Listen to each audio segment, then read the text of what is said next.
शिवात्मा।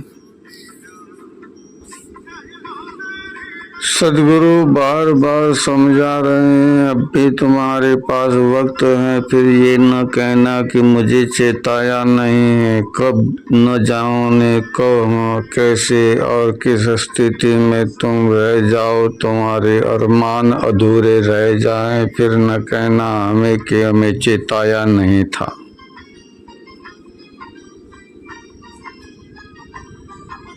सदा चला आया है वो प्रेम, भाईचारा, मित्रता, दोस्ती, अपनापन, पारिवारिक संबंध बनाने की तक तुम्हें लेके आए, परंतु तुम नहीं समझ रहे हो। क्या चाहते हो तुम इस संसार में? जो तुम्हारा है और उसी को तुम चाहते हो और पा नहीं सकते हो, तो ऐसा क्यों है? क्या है ऐसा जो तुम पाना चाहते हो और पा नहीं सकते हो?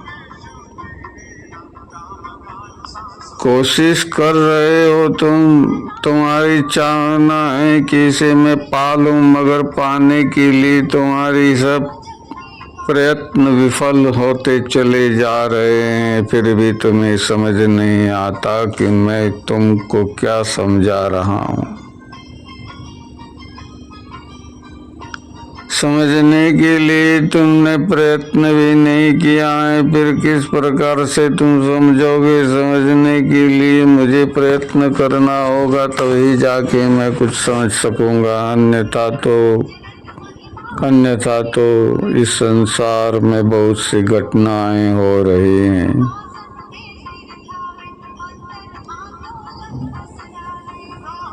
घटनाएं संसार में बहुत हो रही हैं, और ये हो रही हैं क्योंकि वो घटनाएं होना जरूरी है। अगर वो घटनाएं न होती तो तुम नहीं होते, मैं नहीं होता, ये नहीं होते, वो नहीं होता, यानी कोई नहीं होता। तो होता क्या?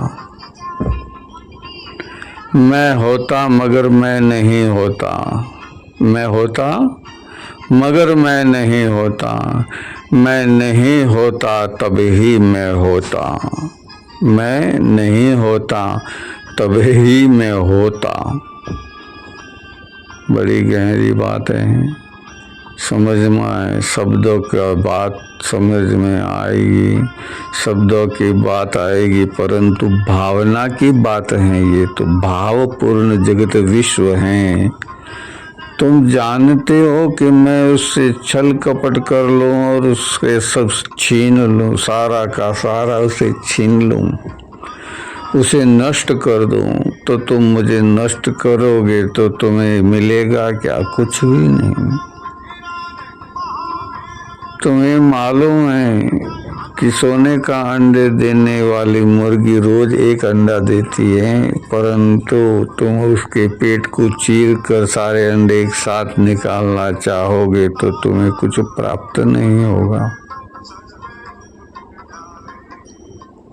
संसार में धीरे धीरे आगे बढ़ रहे हैं सारे, अपने अपने तरफ, अपने अंत की तरफ। सारे ही अपने अंत की तरफ चल रहे हैं, कोई बड़ी बात नहीं है।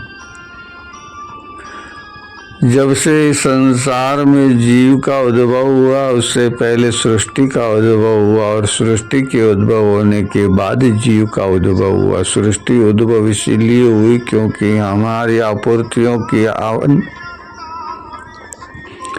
आवश्यकताओं की सारी सामग्री संसार में हो जाए, फिर हमारे जीव का प्रादुर्भाव होता है, आगमन होता है। बहुत गहरी बात है, नहीं समझ में आएगी। विज्ञान ढूंढ रहा है, उसे ढूंढने दो, ढूंढेगा वही साबित होगा जो वेदों में, पुराणों में समझाया गया है, उपनिषदों में बताया गया है, और संत महात्माओं की वाणी से आपको साक्षात्कार भी कराया गया है।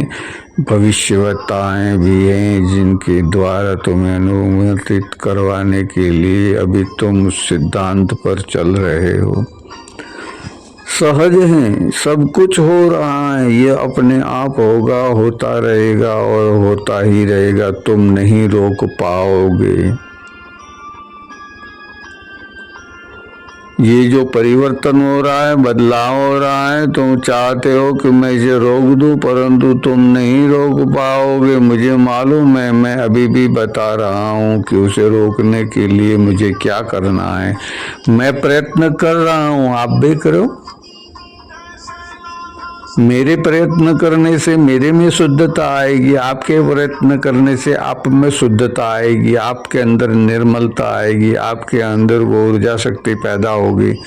मैं प्रयत्न कर रहा हूँ। मैं इस देह को, इस देह ने बहुत कुछ दिया है मुझे, इस देह से ही मैंने जाना है मुझको। आपका देह, आपके देह से ही आप इसके ईश्वर, अल्लाह, गॉड, खुदा, भगवान जिसे मानते हो उसे जान सकते हो।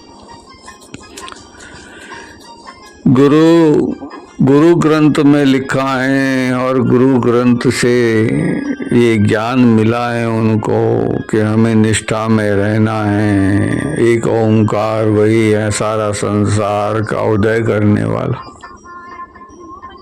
शूरवीरता भरी हुई है। अब उसमें भी कलयुग आ गया है, ऐसा नहीं है। सोने में जब हम सुहागा मिलाते हैं तो और चमक आती है उसकी चमक, और सोने में सोगी मिलाते हैं तो उसकी चमक घट जाती है। बहुत है। हम कुछ करना नहीं चाहते हैं और चाहिए सब कुछ, बस यही तो प्रयत्न है तुम्हारा कि तुम वो चाहते हो जो तुम्हारे पास है। क्या चाहते हो तुम? तुम्हारे पास है। क्या है तुम्हारे पास? धन, दौलत, पैसा, आराम, सुख, संपत्ति। ये सबसे बड़ा 184 में मनुष्य जन्म देह अवतार। 1,00,000 योनियां, इसलिए इसे 85 लाख योनियां कहते हैं। इसमें 1,00,000 योनियां जीनी पड़ती है मनुष्य जन्म देह। गुरुदेव ने समझाया है और तुम्हें समझ आया है तो अच्छी बात है, नहीं समझ आया है तो प्रयत्न करोगे तभी समझ आएगा। सुनना एक बार सुनने से कुछ समझ आएगा। इसी प्रवचन को 2 बार सुनो, 3 बार सुनो, 4 बार सुनो, उसमें और गहराई से चले जाओगे। जहाँ मैं हूँ तुम वहाँ गहराई में चले आओगे जहाँ मैं होऊंगा। ध्यान रखना, प्रयत्न तुम्हें ही करना है। और तुम चाहते हो क्या, क्या कर रहे हो, क्या चाहते हो और क्या कर रहे हो? तुम्हें इतना सब कुछ समझ में आया है, फिर भी तुमको गलत समझाने वाले ने भरमाया है, वो तुमको समझ नहीं आया है। नहीं आएगा समझ में, भरमाया है तुमको और तुम उसी मार्ग पे चलते चले जा रहे हो। अब दुख तो इस बात का है कि तुम जानते हो फिर भी अधोगति की तरफ जा रहे हो। ऊर्ध्वगति की तरफ चलने में तुम्हें क्या तकलीफ हो रही है? कुछ तकलीफ हो रही हो तो बताओ, मैं वहाँ चला आता हूँ, तुम्हारी कष्ट तकलीफें दूर कर दूँ। तुम सच्चे मार्ग पे चलोगे तो तुम्हें कठिनाई होगी, तुम पर बदनामी भी आएगी, लांछन भी लगेगा, परंतु उसमें भी तुम्हें निर्मल होके रहना। ध्यान रखना यही है कि हमें अपने भीतर निर्मलता प्रकट करनी है, निर्मलता प्रकट करनी है, निर्मलता प्रकट करनी है। हरि ओम। शिव हरि।